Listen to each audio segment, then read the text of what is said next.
Chemicals and chemical processes form a major part of our lives.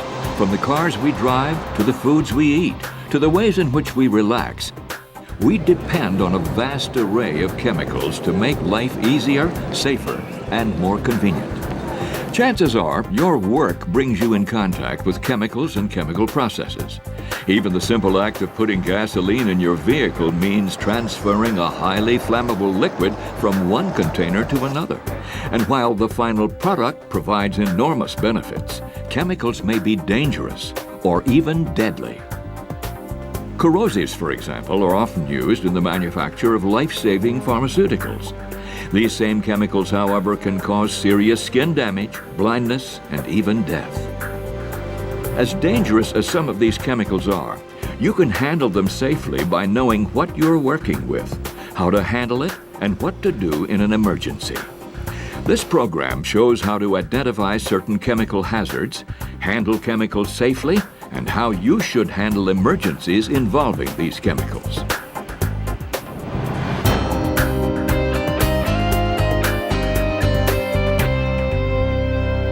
You can identify a chemical's potential hazards in several different ways, including the type of hazards it presents, its physical state, and health effects. Chemicals can present four basic types of hazards in the workplace. They can be fire hazards, igniting and burning easily.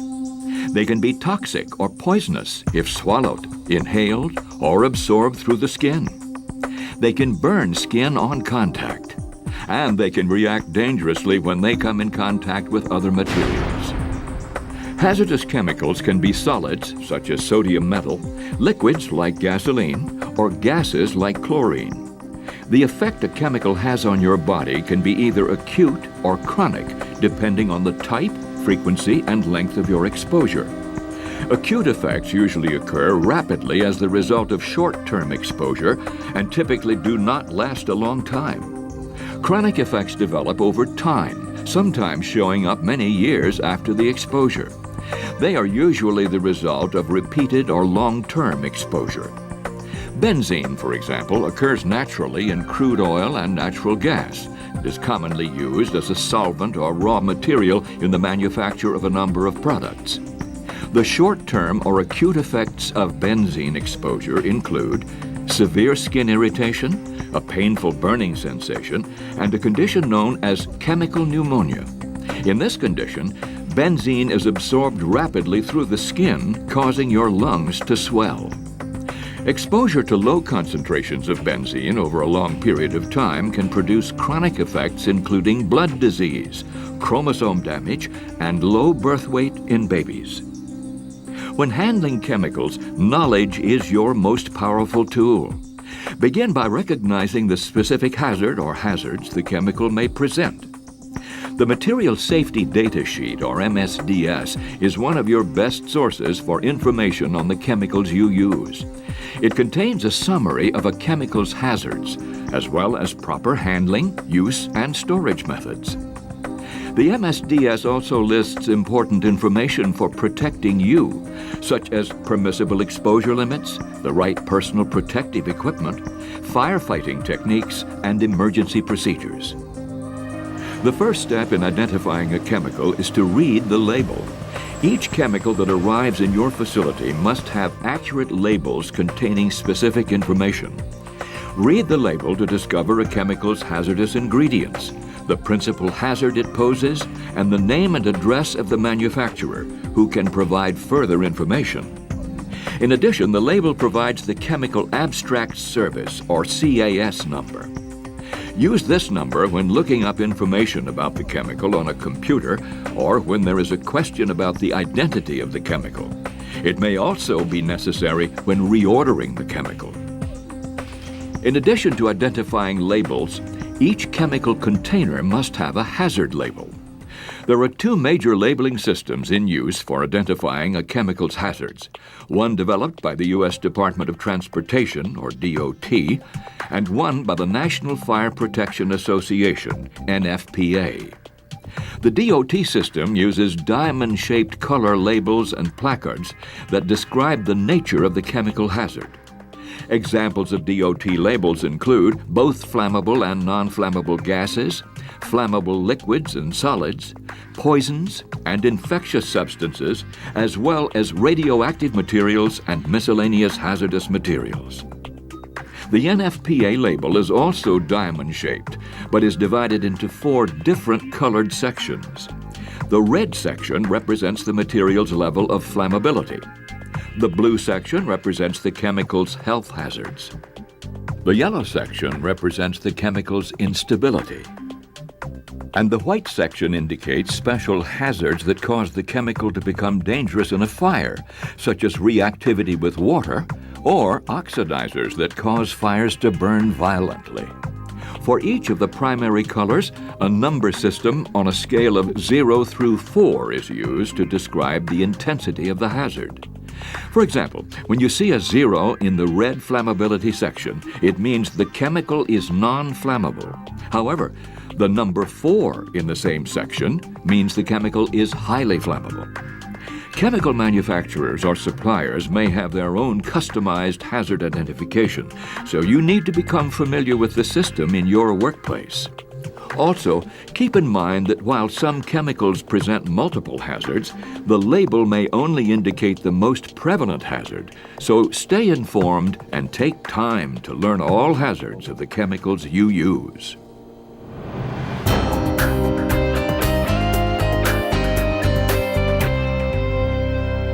You can reduce the risks of hazardous chemicals by using proper handling and storage techniques. While specific requirements vary from one chemical to another, here are some general guidelines that apply to most hazardous materials.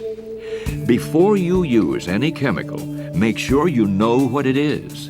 Do not use any chemical from an unidentified container. When transferring chemicals, use the proper container for each material. Remember that the container you are transferring the material to must also be properly labeled. Make sure the container is leak-proof and sturdy. Stack containers carefully so they won't fall. Be sure they're not stacked too high, blocking aisles or obstructing emergency exits. Treat cylinders containing compressed gases as potential explosives. Don't expose cylinders to high temperatures. Excessive temperatures can trigger rupture prevention devices or cause explosions.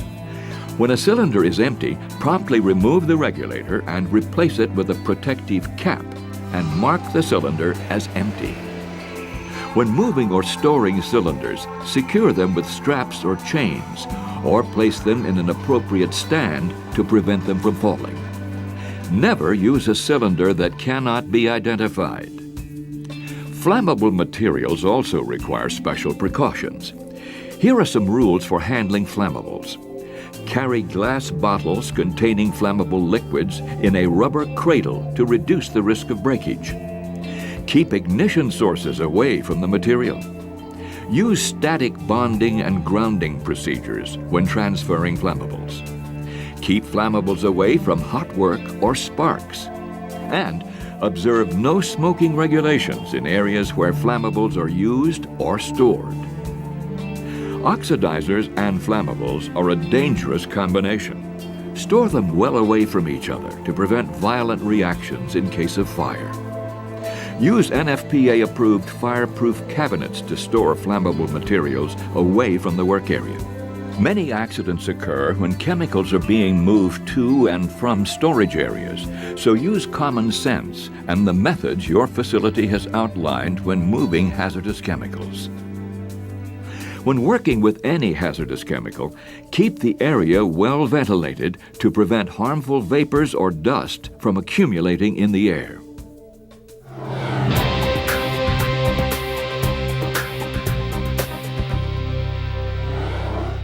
Hazardous chemicals have 4 ways of entering your body. They can be absorbed through your skin, inhaled as dust, fumes or vapors, ingested or swallowed, or introduced on contaminated objects that puncture your skin. To reduce the risk of exposure to hazardous chemicals, you must wear personal protective equipment, or PPE, that is designed and tested for the chemicals you're using. Some rubber gloves, for example, can fall apart when exposed to certain corrosives. Some chemicals require aprons or full body coverings to protect you from splashes or contamination. You may need an air purification device in areas where normal ventilation will not protect you from harmful vapors.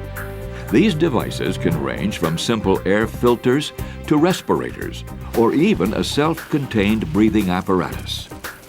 In all cases, protect your eyes with safety glasses, safety goggles, or a face shield. Protect your hands with appropriate gloves. Neoprene gloves can protect you from most corrosives or solvents, but don't guess. Your life and health are at stake. Examine your gloves for signs of wear or failure every time you put them on. Gloves can fail due to permeation or a chemical seeping through glove material, or penetration when a glove is torn or punctured. Look carefully at the tips of the fingers and between fingers for cracks, pinholes, or excessive wear. If there are any signs of damage, replace them. Make sure your gloves fit properly. Gloves that are too small can constrict the movement of your hands, while gloves that are too large can get caught in machinery, causing major injuries. Before removing your gloves, take the time to rinse them with clean water to remove chemical residue. This will prevent your hands from coming in direct contact with chemicals. Your ordinary safety shoes may not protect you against all chemicals. Corrosives, for example. Wear rubber boots, rubber overshoes, or synthetic rubber and acid-resistant work shoes to be safe. Check the MSDS to ensure you are using the correct combination of personal protective equipment for your situation. Your employer will provide the appropriate PPE, but it's up to you to use it properly.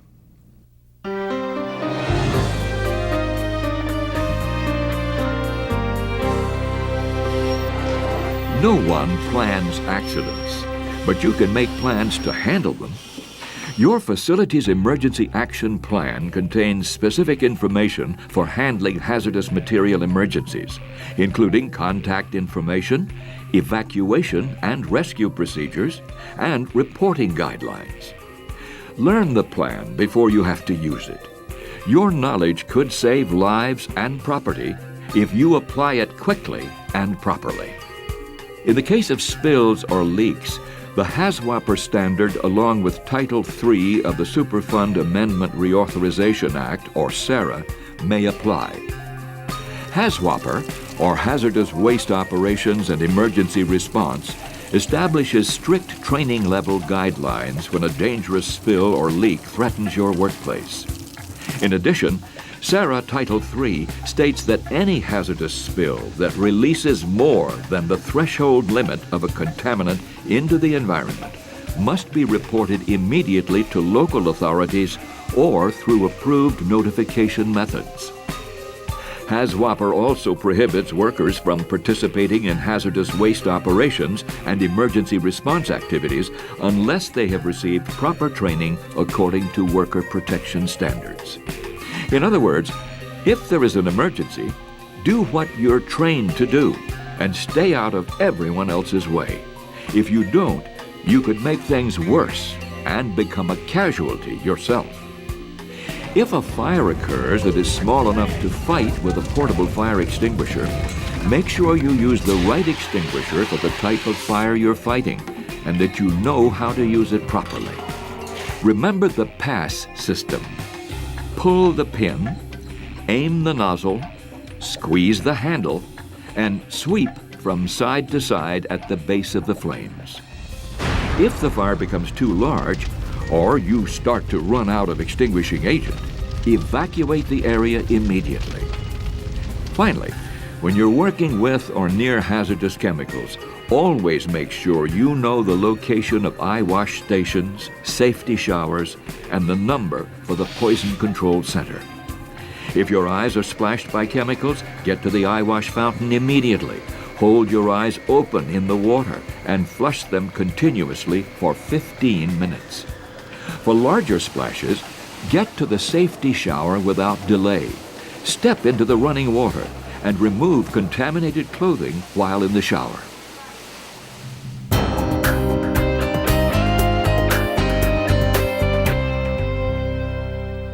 You have the power to make hazardous chemicals useful in many ways. You also have the power to use them safely by following some basic guidelines. Know what you're working with. Read the label and MSDS, and make sure you understand the hazards and the ways to avoid them. Know how to move, transfer, and store the material safely. Use the right PPE and use it the right way. Know your role in case of emergency. Know when and how to fight fires involving hazardous chemicals. Just as important, know when not to fight them and get help instead. Finally, learn the locations of safety equipment such as fire extinguishers, eye wash stations, and safety showers. Knowledge. Your knowledge is the key to keeping hazardous materials under control. You can make the difference and keep your workplace safe for you, your coworkers, and your community.